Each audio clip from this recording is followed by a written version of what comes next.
Hi hello friends. இன்னைக்கு இந்த வீடியோவில் நம்ம என்ன பார்க்க போகிறோம்னா, பிக் பாஸ் சீசன் 9 வந்து மக்கள் கிட்ட நிறைய வந்து வரவேற்பு பெற்றிருந்தாலும், அந்த கண்டஸ்டன்ட்ஸ் விஜய் பார்வதியா இருக்கட்டும், கம்ருதீனா இருக்கட்டும், அவங்களுடைய கண்டஸ்டன்ட்ஸா இருக்கட்டும், அவங்களுக்குள்ள ஒரு டாக்ஸிட்டி இருக்கிறத யாராலையுமே மறுக்க முடியாது.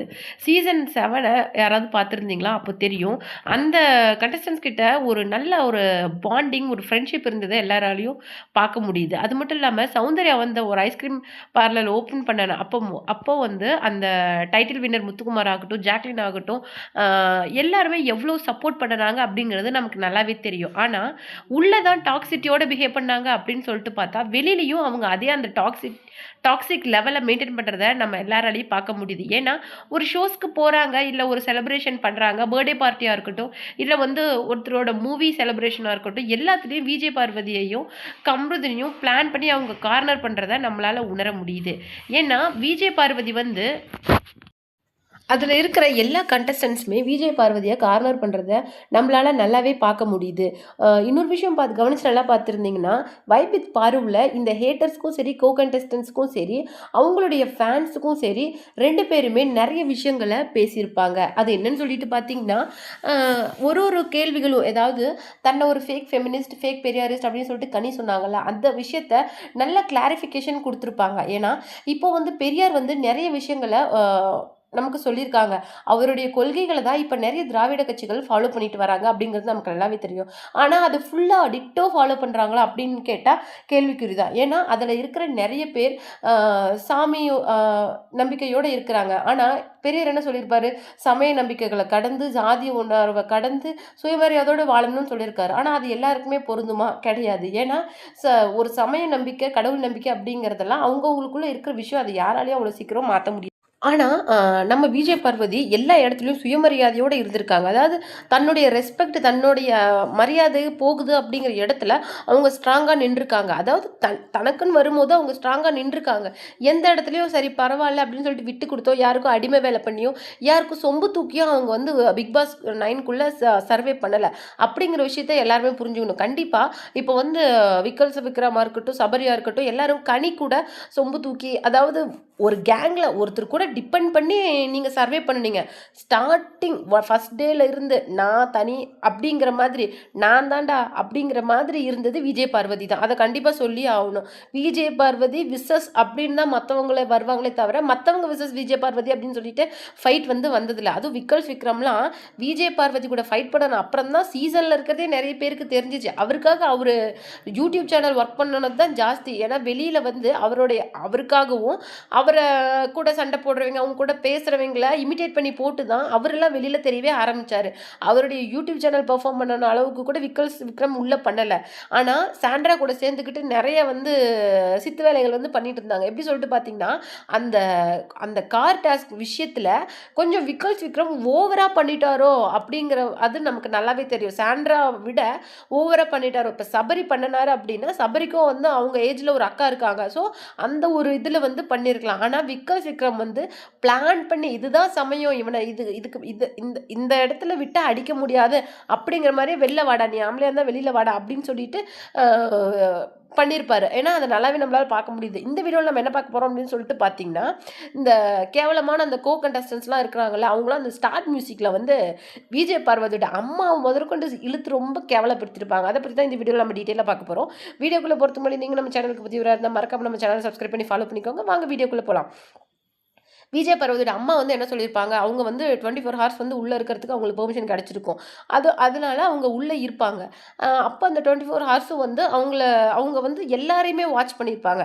ஏன்னா, அவங்களுக்கு 70 இயர்ஸ் எபோவ் ஆகுது. அவங்களால ஒரு பெர்சன அனலைஸ் பண்ற அளவுக்கு வந்து அவங்களுக்கு மெச்சூரிட்டி இருக்கு. அது இல்லாம அவங்க ஒரு தமிழ் ப்ரொஃபசர்.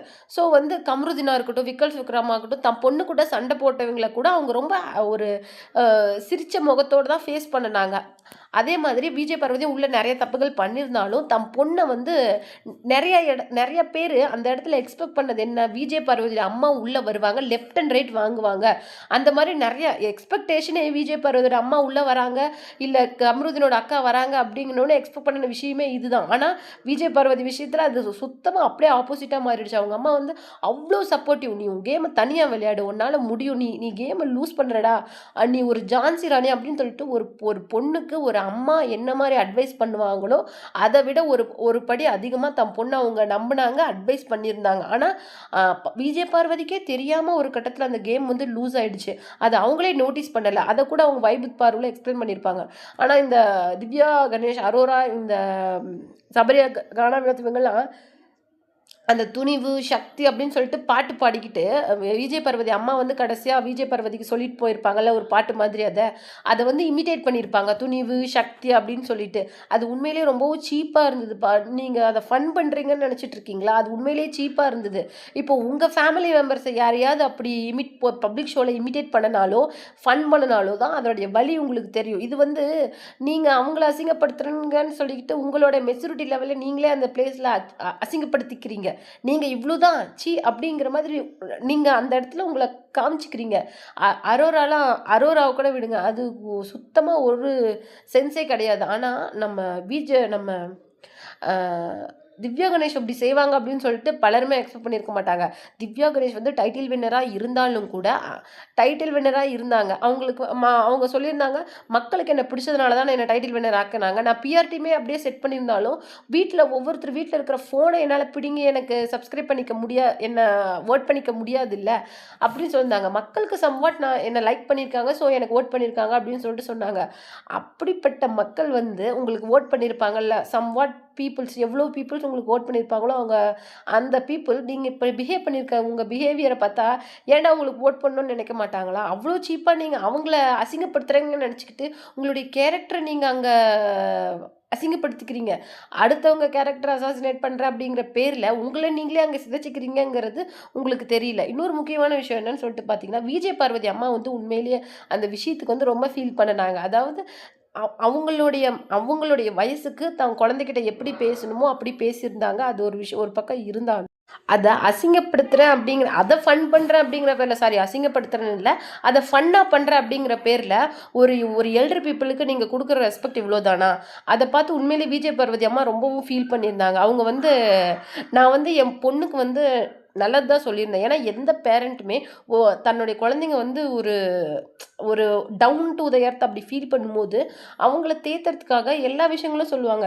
மேபி அந்த மாதிரி அவங்க பாடி கூட அவங்க குழந்தைங்க சின்ன வயசுலேருந்து தூங்க வச்சிருக்கலாம். இல்லை நிறைய இடத்துல அவங்கள இல்லைடா உன்னால் முடியும் அப்படிங்கிற மாதிரி சொல்லியிருக்கலாம். இல்லை அதையே நீங்கள் இமிட்டேட் பண்ணுறீங்க அப்படிங்கிற மாதிரி விஜய் பார்வதியோட அம்மா வந்து ஒரு பதிவு போட்டிருந்தாங்க.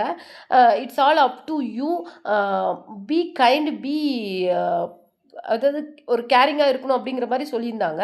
இதே மாதிரி தான் விஜய் பார்வதியும் அப்போ ஒரு ட்வீட் போட்டிருந்தாங்க. என்ன சொல்லிட்டு பார்த்தீங்கன்னா, பீஸ் ஃபஸ்ட்டு முக்கியம், ப்ராக்ரஸோ இன்டலெக்சுவலோ 2வது தான் அப்படின்னு சொல்லிட்டு போட்டிருந்தாங்க. அப்போ இவங்க பண்ணுற அந்த ஃபன்னுங்கிற ஆக்டிவிட்டீஸ் எல்லாம் அவங்கள பாதிக்குது அப்படிங்கிறது